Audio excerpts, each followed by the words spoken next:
কথা রাখেনি। ৩৩ বছর কাটল, কেউ কথা রাখেনি।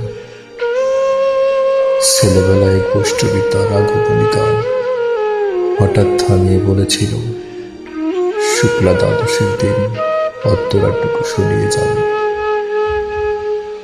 তারপর কত চন্দ্রভোগ অমাবস্যা চলে গেল, কিন্তু সেই বৈষ্ণবী আর এল না।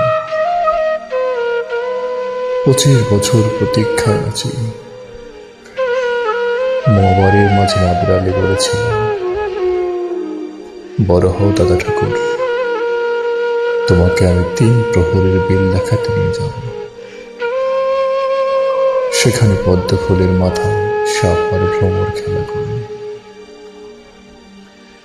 নাদের আলী, আমি আর কত বড় হব? আমার মাথায় ঘরের ছাদ ফুরে আকাশে স্পষ্ট করবে। তারপর তুমি আমাকে 3 প্রহরের বিল দেখাতে নিয়ে যাবে। একটাও রয়্যাল গুলি কিনতে পারিনি কখন। লাঠি লজেন্স দেখিয়ে দেখিয়ে চষেছে লস্কর বাড়ির ছেলেরা। ভিখিরির মতন চৌধুরীদের গেটে দাঁড়িয়ে দেখেছি,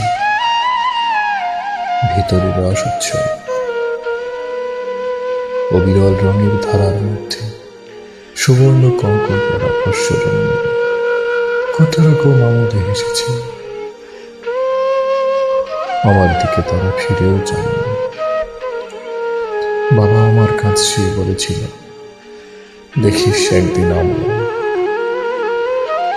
বাবা এখন অন্ধ।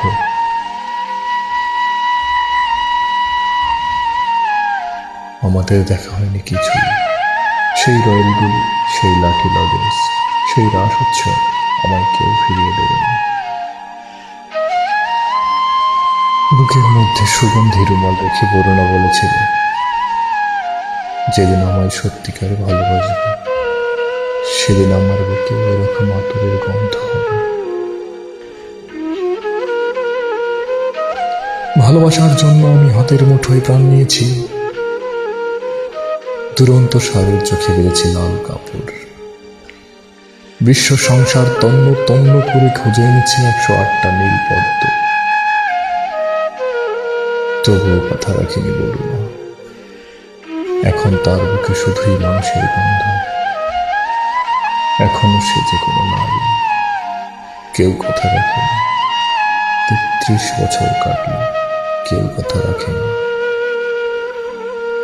আবৃত্তি করার একটু চেষ্টা করলাম।